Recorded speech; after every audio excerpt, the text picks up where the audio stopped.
Hello everybody, welcome to Josh Dell'Aria's Musical Escapades. My name's Josh Dell'Aria, and if you guys have been paying attention to my last several videos over here, you probably noticed that I've been exploring a lot of indie blogs to try to find a lot of more obscure musicians. One of them is an Australian blog called Who the Hell? And on that Who the Hell blog, I found this wonderful Australian musician named Lucy Roleff.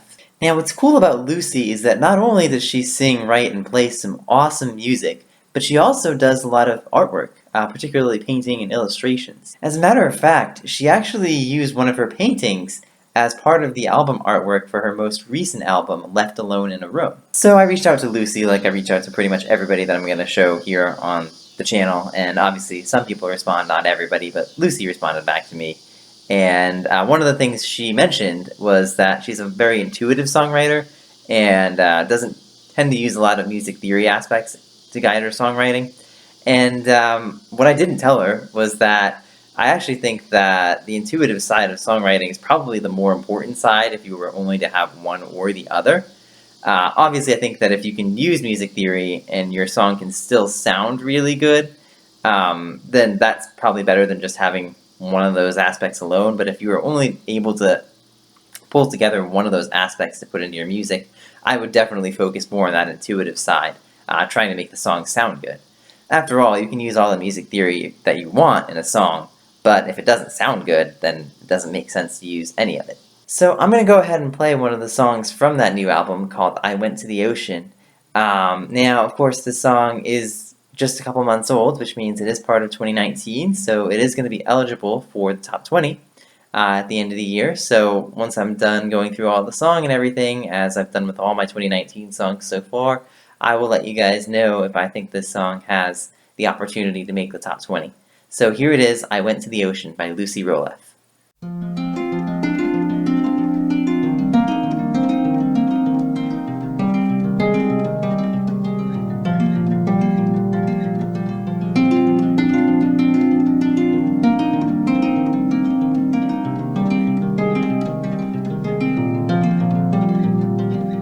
I went to the ocean through the veil of a January fog. Sun spilling emotions upon a cape, unaware of anyone. Throw my dress onto the beach, knee deep in the salty cold and the seaweed. Swim out till it hurts to breathe, roll over and let the water come hold me. See how the heavens hold time for us. Still we insist we can do it ourselves. Stitch in the cloth or a speck in the sea, I remember.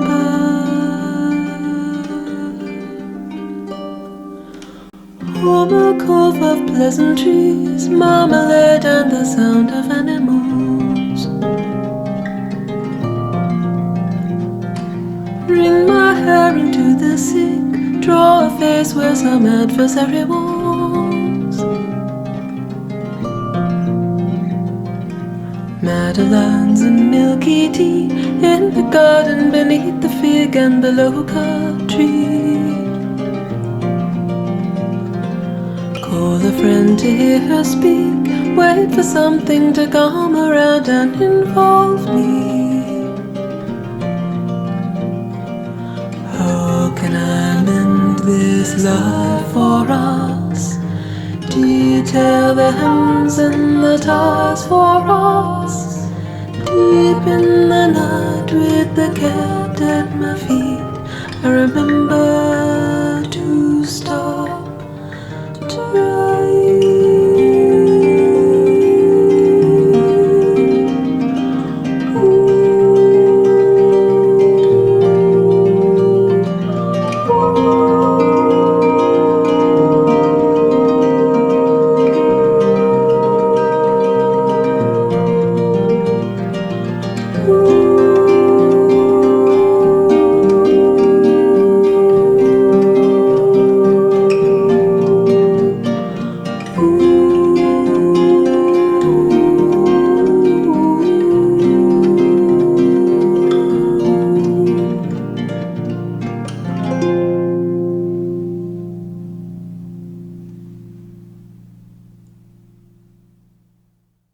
So the first thing I need to say about this song is that it is actually an extremely difficult song. So I'm not sure if Lucy's playing harp or guitar in the background. I think she might actually be playing both. But listen to the precision that she has with these instruments.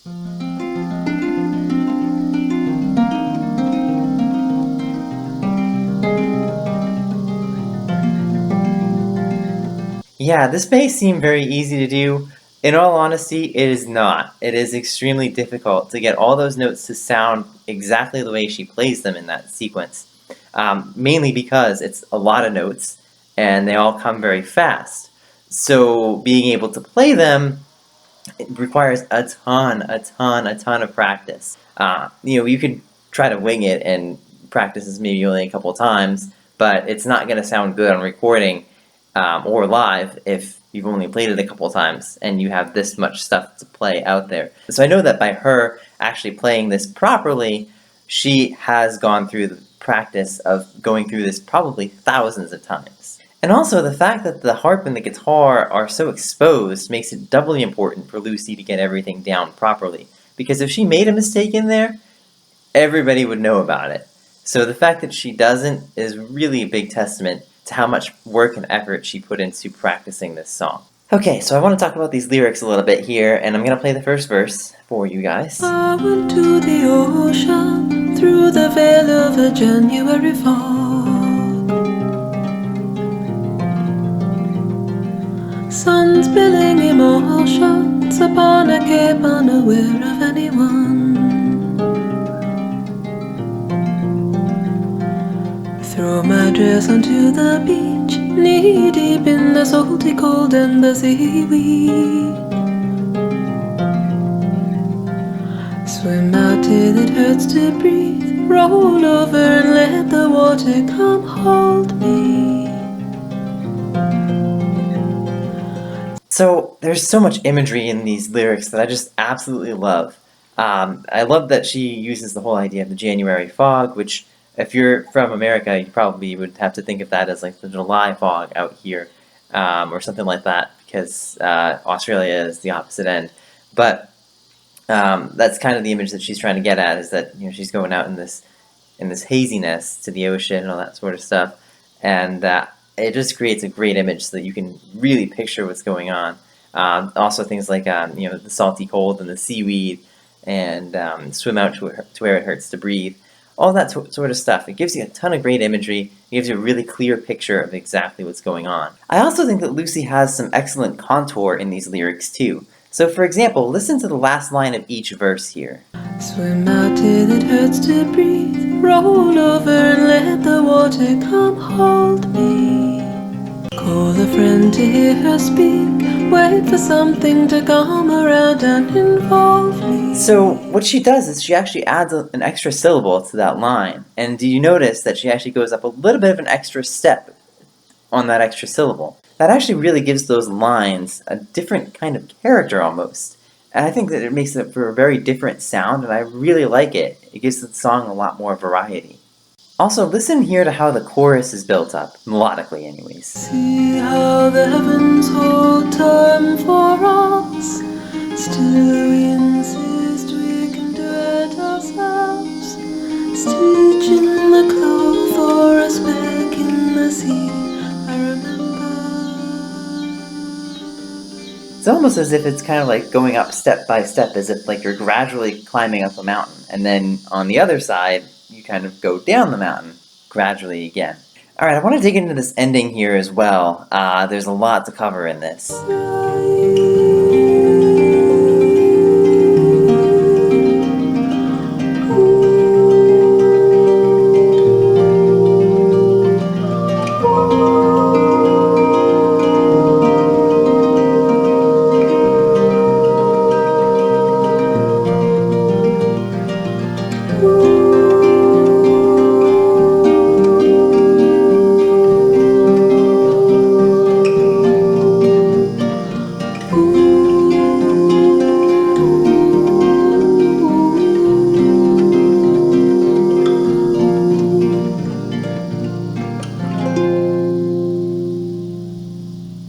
Yeah, this oohing kind of reminds me of a couple of other songs that I put on my top 20 that have done that, like Priscilla Ann's City Lights, Pretty Lights, and Heather's Underground Beneath. At the end of a song, I think if you can make something out of that with some really good contour, it can sound really beautiful. Some really good contour, and I think also really good phrasing as well. And I think Lucy does a great job of doing that here, with the way she kind of just sings those oohs at some slightly varying dynamics, and it just sounds really beautiful, especially as she goes up in pitch. Also, I like the transition from her arpeggios to full chords. That gives the song a lot of variety there as well. But the other thing that she does is she actually speeds up toward the end of this. And I've been going kind of back and forth about this, whether I like it or not. And I'm coming to the conclusion, I think that I don't really like it all that much. I generally don't like it when artists speed up or slow down songs, at least usually suddenly, without a whole lot of purpose there. And I haven't really been able to determine any purpose of Lucy just deciding to speed up her song at the end. I don't know, it's hard for me to tell because I was trying to imagine the song if she hadn't sped up at that point, like how it would have sounded. It's hard for me to imagine, but I don't know that it necessarily would have sounded any worse had she not done that. So I'm not quite sure, again, if there is a purpose in there. Maybe, I know she said she writes intuitively, so maybe she just felt like it was the natural thing for her to do at that stage of the song. So, is this song going to get nominated for the top 20? My answer to that question is 100% yes. And as a matter of fact, I could potentially see this song becoming the #1 song of the year. With these phenomenal lyrics and the great contour that Lucy has in here, and just the hours upon hours she had to put into practicing to perfect this song, I really think she deserves a shot at that #1 spot. So that is all I have on this song. I want to thank everybody for watching, and I want to give a big thank you to Lucy Roleff for the opportunity to use her photos and to use her music and everything with this song, giving me all her background that I needed at least. So definitely want to thank you, Lucy. If you guys like this music, make sure you go over to her website, lucyroleff.com, and make sure you check out our social media sites that I will put down in the description. And if y'all like what we do here, make sure you guys hit that subscribe button too, because I usually post, I'm not perfect about this, but I try to post once a week. Sometimes I miss, but normally I'll have a review out like this every week. And you guys can also check us out on our Facebook page at facebook.com/JoshD'sMusicalEscapades. I usually post there every couple of days, some sort of song that I like too. And lastly, if you or anybody that you know has some awesome music that you think deserves to be featured on the show, I would love to listen to it. So, you can email me here at JoshDell'Aria's@gmail.com, or you can send a message to me on Facebook at that Facebook page, facebook.com/JoshD'sMusicalEscapades, or you can mention it in the comments down here below, and I'll give it a listen. And you never know, it could wind up being here on the show. Again, thank you all for watching, and until next time, go make great music, everybody.